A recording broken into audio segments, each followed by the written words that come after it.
자, 오늘 마가복음 강의 20번째 어찌 믿음이 없느냐라는 제목으로 여러분과 함께 은혜를 나누려고 합니다. 지난 시간에 예수님이 하신 그 겨자씨 한 알의 비유를 우리가 살펴보았잖아요. 하나님의 나라가 이 겨자씨 한 알과 같다. 예수님께서 말씀하신 이 비유가요, 믿음에 대한 이야기입니다. 믿음에 대한 이야기예요. 왜냐하면요, 예수님이 제자들한테 너희에게 겨자씨 한 알의 믿음이 있다면 이 산을 명하여 저기로 옮겨지라 하면 그렇게 될 거다, 이렇게 말씀하셨기 때문입니다. 근데 그 말을 잘못 이해하면요, 겨자씨 한 알의 믿음이 작은 믿음이 아니라 엄청나게 큰 믿음이 되어야 됩니다. 여러분 생각해 보세요. 산을 옮기는데 작은 믿음 갖고 되겠어요? 엄청난 큰 믿음이 있어야지만 산을 옮기지 않겠습니까? 그런데 예수님께서 하신 말씀은 그런 뜻이 아니라 그랬죠. 여러분, 하나님이 우리한테 원하시는 거는 큰 게 아닙니다. 정말 겨자씨 한 알만큼만 있으면 돼요. 하나님이 우리한테 원하시는 믿음은 작은 겁니다. 겨자씨 하나를 보면서 정말 이렇게 작은 게 뭐가 되겠나, 여기서 뭐가 나오겠나 의심이 들지만 그래도 한번 심어보자 하고 심는 그 믿음, 하나님께서 그걸 원하신다고 그랬습니다. 여러분 사실 그렇지 않습니까? 하나님이 우리한테 뭘 그렇게 큰 걸 바라시겠어요? 또 우리가 얼마나 무슨 큰 일을 하겠습니까? 아주 작은 거예요. 그냥 하나님이 하실 거를 우리는 믿기만 하면 돼요. 여러분 아멘입니까? 내가 하는 게 아니라 하나님이 하실 거야, 이거 믿는 건 어려운 게 아니잖아요. 그러나 그걸 믿을 때 그 결과는 엄청나게 커집니다. 그래서 우리가 믿음으로 구원받는다, 이 말이요, 여러분 참 기가 막힌 말이에요. 보이는 게 아예 없지는 않아요. 보이는 게 아예 없지는 않습니다. 보이긴 한데 아주 작게 보이는 거예요. 보잘것없어 보이고 하찮아 보이고. 그러나 그게 없는 게 아니란 말이죠. 있어요. 마치 겨자씨 한 알처럼. 같은 맥락에서 우리가 천국에 가는 것도 아주 어려운 일 같지만 하나님 편에서는 아주 쉬운 일입니다. 여러분 천국에 가려면 어떻게 해야 돼요? 네? 어떻게 하면 우리가 천국에 갈 수 있죠? 네? 예수 믿으면 돼요. 예수 믿으면 되는 겁니다. 너무 당연한 이야기를 하니까 당황하시네요. 네? 예수 믿으면 천국 가는 거예요. 그래서 구원이 뭐냐? 믿는 거예요. 뭘 믿느냐? 예수님이 날 위해 십자가에서 돌아가셨다. 그래서 내 죄가 다 사함을 받았다. 이걸 믿는 겁니다. 자, 그러니까 뭘로 구원받는 거예요? 믿음으로 구원받는 거예요. 믿음으로. 예수님이 하나님의 나라가 겨자씨 한 알과 같다, 뭘 말씀하시고 싶으셨나? 그렇게 작은 겨자씨 한 알만큼의 믿음만 있으면 된다는 거예요. 예수님께서 날 위해 행하신 일이 있어. 바로 십자가를 지고 돌아가신 거예요. 그래서 내 죄가 사함받았어. 이것만 믿으면 되는 거예요. 그럼 하나님 구원해 주신다는 겁니다. 자, 예수님이 그 겨자씨 한 알의 비유를 말씀하시고 난 다음에 어디로 가시는가 하면요, 오늘 본문 35절에 보니까 그날 저물 때 제자들에게 이르시되 우리가 저편으로 건너가자 하시니, 이렇게 나와 있습니다. 자, 저편이라는 게 어딘가? 저 갈릴리 호수 건너편이에요. 자, 우리가 저편으로 건너가자. 여러분 이 말이 아주 의미심장한 말입니다. 불교에 바람일다라는 말이 있어요. 바람일다. 바람일다 무슨 뜻인가? 저쪽 언덕으로 건너가자, 이런 뜻입니다. 인도가 여러분 특별한 게요, 인도에 비가 오면은, 그 우기가 되면은 비가 정말 엄청나게 옵니다. 다 홍수가 나버려요. 그래서 마을들이 다 그냥 물에 잠기는 거예요. 살려면 어떻게 되느냐? 저편 언덕으로 건너가야 돼요. 그래서 바람일다라는 말은 도피한, 도피처로 건너가다, 이런 뜻입니다. 그렇게 건너가는 거를 불교에서는 열반이라고 그래요. 열반. 그래서 불교에서 사람이 죽잖아요. 그럼 열반에 들었다, 이렇게 말하잖아요. 그래서 그런지 우리나라에 옛날에 사람이 죽으면은 어디 강을 건너간다, 이렇게 얘기합니다. 저희 외할머니가 이제 돌아가신 날, 그날 밤에 저희 어머니가 꿈을 꾸셨는데 외할머니가 배를 타고 강을 건너가시더라는 거예요. 여러분 그런 말 많이 들어보셨죠? 배 타고 강 건너간다. 그러면 그 사람이 죽는 걸 말하는 겁니다. 강을 건너는 것과 죽음을 연결시켜요. 근데 이게 우리나라만 그런 게 아니라 다른 나라도 그렇습니다. 재미있는 게 우리 찬송가 중에 여러분 요단강 건너서 만날에 이런 찬송이 있잖아요. 들어보셨어요? 네. 찬송가 606장입니다. 며칠 후 요단강 건너가 만나리. 장래가 나면 부르는 찬송이잖아요. 여러분 요단강 건너면 뭐가 있습니까? 네? 요단강 건너면 뭐가 있어요? 가나안 땅 있잖아요. 가나안 땅. 네. 젖과 꿀이 흐르는 가나안 땅. 바로 하나님의 나라 천국을 상징하는 거예요. 그러니까 제자들이 예수님과 함께 배를 타고 가기 전에 예수님께서 먼저 제자들한테 우리가 저편으로 건너가자 이 말씀하신 게요. 그냥 하신 말씀이 아니에요. 여기 굉장히 깊은 영적인 의미가 숨겨져 있습니다. 저는 이 말씀을 보면서 문득 시편 23편이 생각이 났어요. 여호와는 나의 목자시니 내게 부족함이 없으리로다. 내가 사망의 골짜기로 다닐지라도 해를 두려워하지 않을 것은 주께서 나와 함께 하심이라. 주의 지팡이와 막대기가 나를 안위하시나이다. 여러분 예수님은 그냥 아무 말씀이나 하시는 분이 절대로 아닙니다. 예수님 말씀 하나하나가 다 영적인 의미가 숨겨져 있어요. 여러분 잘 보세요. 예수님이 너희들 먼저 건너가 있어. 내가 따라갈게. 그렇게 말씀하지 않았습니다. 또 내가 먼저 가 있을 테니까 너희들 나중에 따라와. 이렇게도 말씀하지 않았어요. 뭐라고 말씀하십니까? 우리가 저편으로 건너가자 그래요. 함께 가자는 겁니다. 내가 너희와 함께 갈 테니까 두려워하지 말라는 거예요. 그게 어디일지라도, 그게 설사 사망의 골짜기일지라도 내가 너희와 함께 한다 이 말입니다. 그러니까 두려워하지 말라는 거예요. 내가 사망의 골짜기로 다닐지라도 두려워하지 않을 것은 주께서 나와 함께 하심이라. 주의 지팡이와 막대기가 나를 안위하시나이다. 서로 연결이 되잖아요. 사실 우리 신앙의 목표가 이거 아닙니까? 예수님을 믿으면 죽음도 두렵지 않다. 결국 이 믿음이 우리한테 있어야 되는 거 아니겠어요?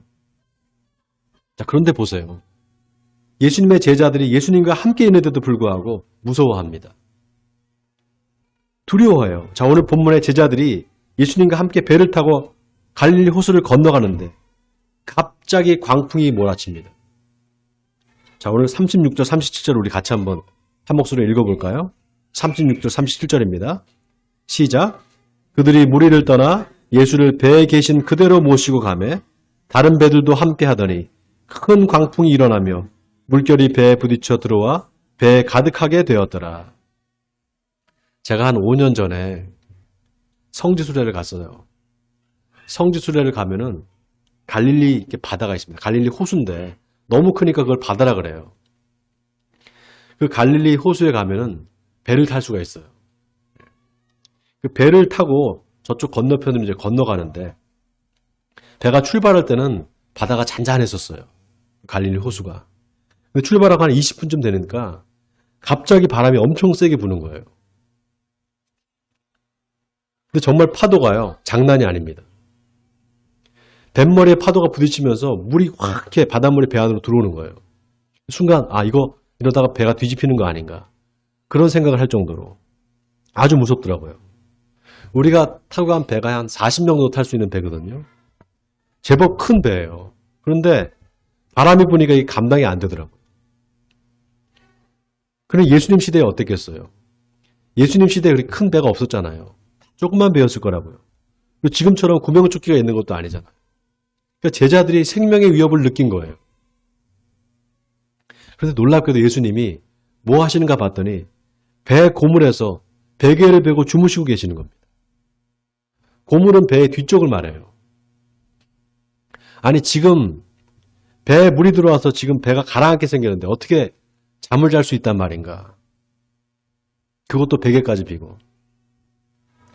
제자들이 예수님을 흔들어 깨웁니다. 선생님, 우리가 죽게 된 것을 돌보지 아니하시나이까.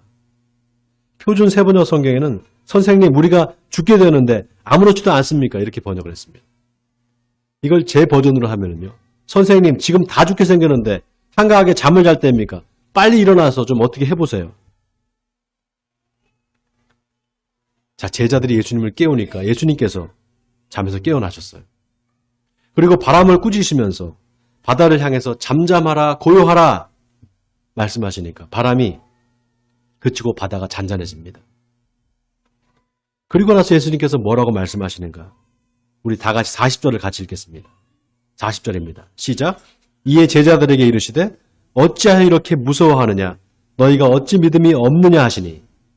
자, 지난 시간에 믿음이 없다라는 말과 믿음이 적다라는 말이 같은 말이 아니라 그랬죠. 없는 것과 적은 건 하늘과 땅 차이입니다. 믿음이 적은 거는요. 앞으로 믿음을 키우면 돼요. 그런데 아예 없는 거는 키우고 말고도 없어요. 그냥 아무 가능성이 없는 거. 자, 예수님이 근데 지금 제자들한테 뭐라고 말씀하세요? 어찌 믿음이 적으냐가 아니라 뭐예요? 어찌 믿음이 없느냐 그랬어요. 예수님께서 제자들이 어떤 모습을 보면서 이 믿음 없음을 보셨을까요? 어떤 모습에서 믿음 없음을 보셨을까요? 바로 무서워하는 모습이에요. 자, 너희가 어찌 믿음이 없느냐 앞에 뭐라고 하셨죠? 어찌하여 이렇게 무서워하느냐? 여러분 제자들이 무서워하는 게 뭐였을까요? 뭐가 무서운 거죠? 죽을까 봐 무서운 거죠. 죽는 게 두려운 거예요. 우리가 죽게 된 것을 돌보지 않습니까? 그랬잖아요. 여러분 죽는 거 무섭습니까? 안 무서워요? 죽는 거 무섭죠. 저도 무서워요. 저도 무섭습니다. 나는 죽음이 절대로 두렵지 않다. 한번 손 들어보세요. 이 세상에 죽음을 두려워하지 않는 사람은 없습니다. 한 사람도 없어요. 죽음은 정말 두려운 거예요. 자, 그런데 문제는 뭡니까? 제자들이 예수님과 함께 있는데도 불구하고 두려워했다는 거예요. 뭘 두려워하는가? 죽음을 두려워하는 거예요. 여러분, 이 죽음의 두려움에 사로잡히면요, 아무것도 할 수가 없습니다. 아무것도 할 수가 없어요. 마귀가 아주 잘하는 게 뭔지 아세요? 바로 두려움을 주는 거예요. 너 그러다가 죽어. 계속해서 우리한테 죽음의 두려움을 주는 겁니다. 그게 마귀가 하는 일이에요. 그래서 믿음의 반대말은 불순종이나 의심이 아니라 두려움이에요. 의심하지 말고 그냥 믿어 이렇게 말하잖아요. 그래도 의심하는 건요. 믿음이 있는 거예요. 믿음이 약한 겁니다. 믿음이 없는 게 아니라. 저 사람이 저런 말을 하는데 내가 이건 믿을까 말까, 믿어야 되나 말아야 되나. 그 사람에 대해서 조금 알기 때문에 그러는 거예요. 아예 생면부지에 모르는 사람이면 믿고 말고도 없어요. 의심하고 말고도 없습니다. 무서우면은요, 의심할 겨를이 없어요. 그냥 숨게 됩니다. 무서워서. 사람이 누구나 다 낯선 환경에 처하면 두려움을 갖게 돼요. 근데 시간이 지나면 환경에 적응을 합니다. 근데 그게 안 되고 계속 불안해하는 사람들이 있어요. 불안과 염려 때문에 잠을 못 자는 사람들, 불면증에 시달리는 사람들, 우울증이나 조울증에 걸리는 사람들. 그 원인을 다 따져보면 두려움입니다. 여러분 공황장애라고 들어보셨어요? 공황장애? 공황장애에 걸린 사람들 한번 보셨어요? 죽을 것 같다 그래요. 숨을 못 쉴 정도로. 숨이 막혀서 숨을 쉬지를 못해요. 두려워서. 그 두려움의 뿌리가 뭐냐? 바로 죽음이에요. 이 죽음의 두려움을 이기는 게 신앙 아닙니까? 그렇지 않아요? 죽음의 두려움을 이기는 게 이게 신앙이잖아요. 그러면 어떻게 해야 이 두려움을 이길 수가 있을까요? 오늘 말씀에 그 답이 있어요. 자, 첫째는 예수님이 누군가를 알아야 돼요. 여러분 보세요. 제자들이 왜 두려워했는가? 예수님이 누군지를 몰랐기 때문이에요. 여러분 오늘 본문을 잘 보세요. 제자들이 예수님을 부를 때 주님이라고 하지 않아요. 선생님이라고 부릅니다. 선생님 그래요. 선생님. 예수님이 어떤 분인지를 몰랐던 거예요. 그냥 그 당시에 랍비들, 율법을 가르치는 선생 정도로 생각했던 거예요. 그 증거가 예수님이 고요하라 잠잠하라 하니까 이제 바람이 그치고 진정해지거든요. 잔잔해지니까 그때 제자들이 뭐라고 합니까? 그가 누구이기에 바람과 바다도 순종하는가 그러잖아요. 지금까지 누군지 몰랐다는 얘기예요. 여러분, 우리가 믿는 예수님이 누군지를 알아야 됩니다. 예수님은 하나님의 아들이자 하나님이세요. 아멘입니까, 여러분? 기독교 신앙은 바로 이 예수님을 하나님의 아들이자 하나님으로 믿는 겁니다. 먼저 이것부터 분명하게 해야 돼요. 그래야만 두려움을 이길 수 있습니다. 자, 두 번째로 두려움을 이기는 방법은 그 하나님이신 예수님이 나와 함께 계신다는 걸 믿는 겁니다. 아멘입니까, 여러분? 여러분, 오늘 본문을 잘 보세요. 예수님이 제자들한테 너희들이 먼저 가 있어. 내가 따라갈게. 또는 내가 먼저 가 있으니까 너희들 나중에 따라와. 그러지 않았어요. 뭐라고 하셨다고요? 우리가 저편으로 가자. 우리가 저편으로 가자. 우리가, 너, 나, 우리 함께 가자 이 말입니다. 내가 같이 가겠다는 거잖아요. 내가 너희와 함께 하겠다. 그러니 무서워하지 말라 이 말입니다. 여러분, 우리가 예수님을 살아계신 분이다 이렇게 말하잖아요. 예수님 살아계시다고. 우리 입술로 그렇게 고백하잖아요. 예수님이 어디에 살아계실까요? 저 우주에 계실까요? 저 하늘 보좌 우편에, 하나님의 보좌 우편에 계실까요? 여러분, 그거는 상징적인 표현이에요. 하나님의 보좌 우편에 계시다. 이건 하나님과 동등한 분이라는 걸 표현하는 겁니다. 예수님은 저 우주에 계시지 않아요. 바로 여기 우리와 함께 계세요. 예수님의 다른 이름이 뭐라 그랬죠? 예수님의 다른 이름, 임마누엘, 하나님 우리와 함께 계신다. 그러고 보면 우리가요, 말로는 예수님이 살아계신다, 예수님 또 우리가 믿는다 그러면서 예수님을 전혀 의식하지 않고 살 때가 많아요. 특히 어려운 일을 당하면요. 사람이 갑자기 당황하면은 어떻게 하지 막 그래요. 금방 패닉에 빠져요. 환경만 보고 예수님을 보지 못하는 거예요. 예수님이 우리와 함께 계신다는 걸 잊어버리는 거죠. 그래서 오늘 본문이 참 의미심장한 게요. 예수님이 제자들한테 같이 가자. 그리고 같이 배를 타고 가면서 물결이 막 일고 파다가 들이쳐서 배 안에 물이 막 찼는데 예수님은 주무시고 계세요. 계시긴 계시는 거죠, 함께. 그래서 자고 있다는 말이에요. 그러니까 안 계시는 것 같잖아요. 계셔도 안 계시는 거나 마찬가지예요. 그렇잖아요. 그죠? 그러나 함께 계신다는 거예요. 여러분, 이게 참 놀라운 게요. 성경이. 이 잔다라는 말이 죽음과 관련이 있어요. 잔다라는 말이. 나사로가 죽었을 때 예수님이 뭐라 그러셔요? 나사로가 잔다 그래요. 죽었는데 왜 잔다 그러죠? 예? 분명히 죽었는데 왜 잔다 그럴까요? 나중에 깨어날 거기 때문에, 잠에서 깨어났기 때문에 잔다는 겁니다. 똑같은 의미로 예수님이 고문에서 베개를 베고 주무신다. 예수님의 죽음을 암시하는 거예요. 근데 그 주님을 예수님이 이렇게 주무시고 계시는데 제자들이 예수님을 어떻게 합니까? 막 흔들어 깨우잖아요. 우리가 죽게 된 것을 돌보지 아니하시나이까 깨우죠? 예수님이 어떻게 해요? 잠에서 깨어나시는 거예요.